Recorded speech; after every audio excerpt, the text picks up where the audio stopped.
आता आपण पाहतो की धाराशिव जिल्ह्यामध्ये एक खळबळजनक घटना इथे घडली आहे। माजी आरोग्यमंत्री तसेच भूम परंडावाशी विधानसभा मतदारसंघाचे विद्यमान आमदार जे आहेत तानाजी सावंत साहेब यांचे पुतणे असतील, तसेच धाराशिव जिल्हा परिषदेचे माजी उपाध्यक्ष धनंजय सावंत असतील, तसेच त्यांचे बंधू केशव सावंत यांना एक धमकीवजा पत्र जे अज्ञात व्यक्तीकडून देण्यात आले आहे। आपल्याबरोबर आता सध्या धाराशिव जिल्ह्याचे माजी उपाध्यक्ष धनंजय सावंत आपल्याबरोबर आहेत। दादा, काय सांगाल नेमकं जे तुम्हाला ही धमकी दिली, कशा प्रकारची धमकी आहे, काय आहे पत्रामध्ये उल्लेख आहे नेमका? नाही, विषय असा आहे की काल जे धमकीचं पत्र आमच्या वाहन जे चालतात दुसऱ्या वाहन त्या वाहनाच्या ड्रायव्हरकडे ते पत्र देण्यात आलं की त्याला सांगण्यात आलं की बाबा हे पत्र तू तुमच्या चेअरमन साहेबाकडे MDकडे दे।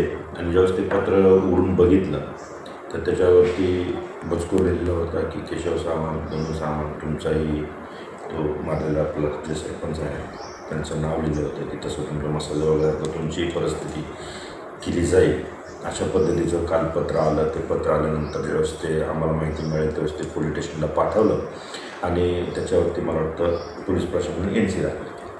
आपण पाहतो की दादा, विधानसभेपूर्वी नेमकं तुमच्या सोनार येथील घराबाहेर गोळीबाराचं देखील प्रकरण घडलं होतं, त्यानंतर ही दुसरी घटना आहे। नेमकं कशा पद्धतीने बघताय, काय तुम्हाला संशय वगैरे? खेळानं सांगावं असं वाटतंय। ॲक्च्युली ते प्रकरण घडल्यानंतर अजून माझा परिवार त्या सगळ्या गोष्टीतून बाहेर येतो आहे आणि हे बाहेर येत असतानाच हा प्रकार घडला।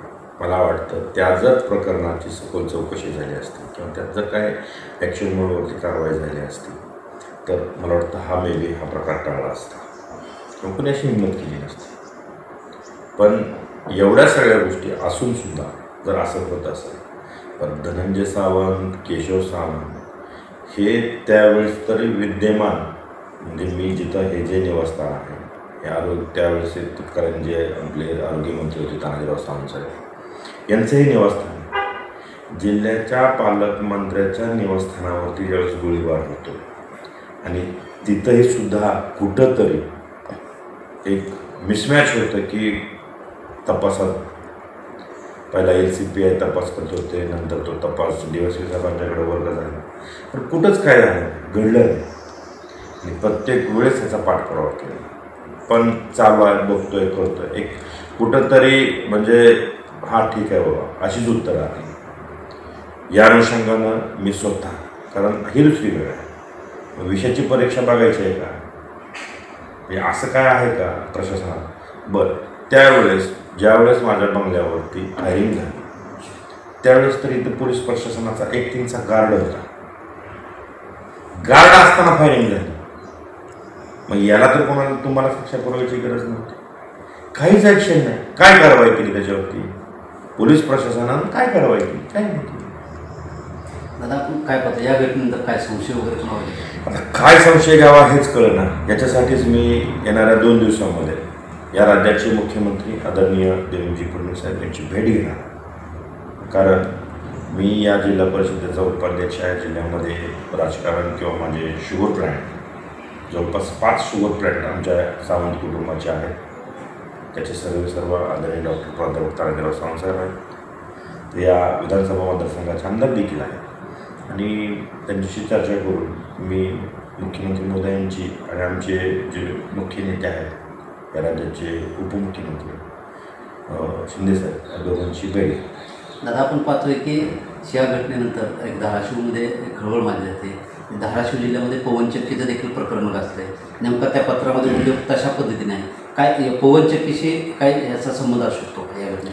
नाही, आता मला एक सांगा तुम्ही, ना धनंजय सावंतांची कुठली गुत्तेदारी आहे, ना ठेका आहे, ना केशवरावचा कुठला ठेका आहे, ना तानाजी सावंतांचा कुठला ठेका आहे, ना आमचा कुठला पहिली पाहुणा इथे काम करतो, ना साधं आम्ही साहेब पालकमंत्री असताना DPTC असेल किंवा बाकी निधीच्या याद्या असतील त्या आमचे जिल्हा प्रमुख बाकी इतर पदाधिकारी त्यातही आम्ही लक्ष घालत नव्हतो। त्याच्यामुळे त्याच्याशी माझा संबंध असणं किंवा त्याच्याशी काय आपल्याला घेऊन काही कारणच नाही आहे। आता काय सध्या पोलीस प्रशासनाकडून आपल्या घरात काय बंदोबस्त वगैरे द्यायला आहे? अजून तरी काय नाही आहे। जो पहिला गार्ड होता ज्यावेळेस फायरिंग झालं होतं तसेच लोक त्यांची आहेत इथं, पण वाटत नाही आता याच्यात काय होतं आहे बघू।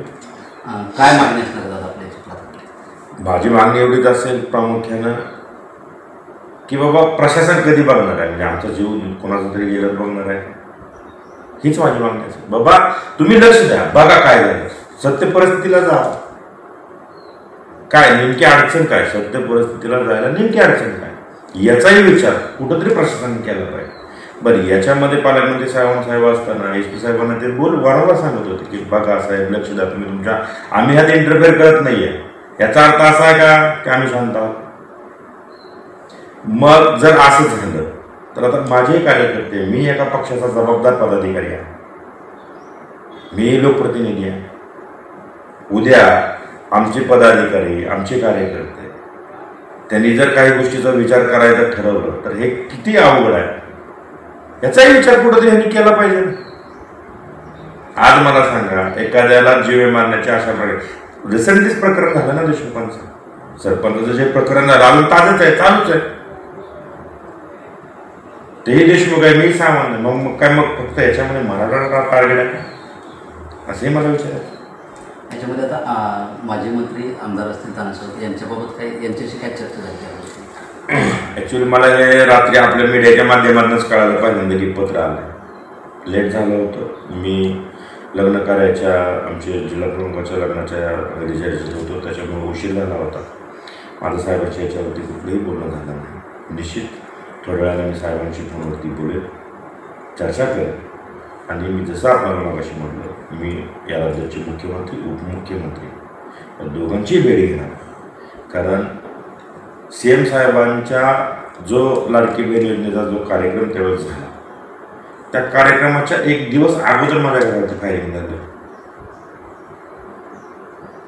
मला वाटतं त्यावेळेस देखील सुद्धा सगळ्या चॅनलने हे सांगितलं, दाखवलं, पण ज्या पद्धतीनं सगळ्या गोष्टी व्हायला पाहिजे त्या झाल्या नाही. त्याचं मला खेदानं असं सांगा वाटतं. कारण शेवटी मी जिथं राहतो तिथं माझा परिवार, मी, माझी मिसेस, माझी 2 मुलं, आम्ही चौघच राहतो. आता सध्या आपले बंधू जे आहेत केशव सावंत, ते सध्या कुठं आहेत, काय सांगतात? नाही, ते सध्या आता वाशी कारखान्यावरती गेले, तेही असतात तिथं, ते कारखान्यावरती गेले.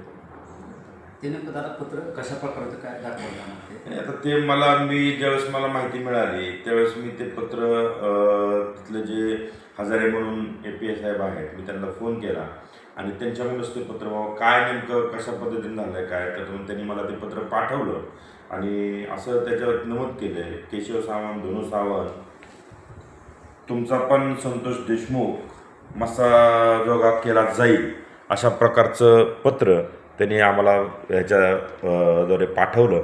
आणि त्याच्यावरती त्यांनी ते एक कळलं नाही मला की 100ची म्हणजे त्याच्यामध्ये 100ची नोट त्यांनी दिली.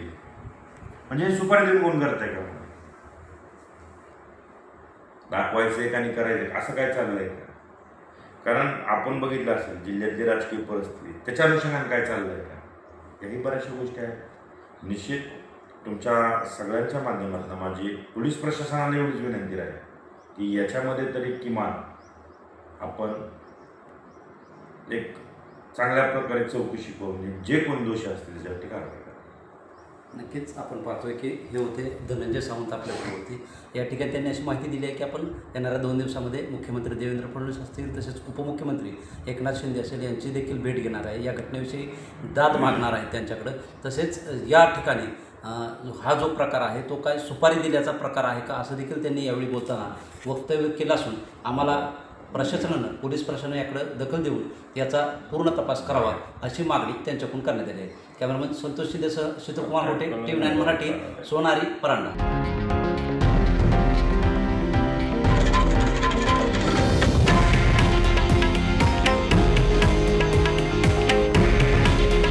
हे आहे देशातील नंबर 1 न्यूज नेटवर्क आणि आपण पाहत आहात TV9 मराठी. काळजी तुमची, हित महाराष्ट्राचं.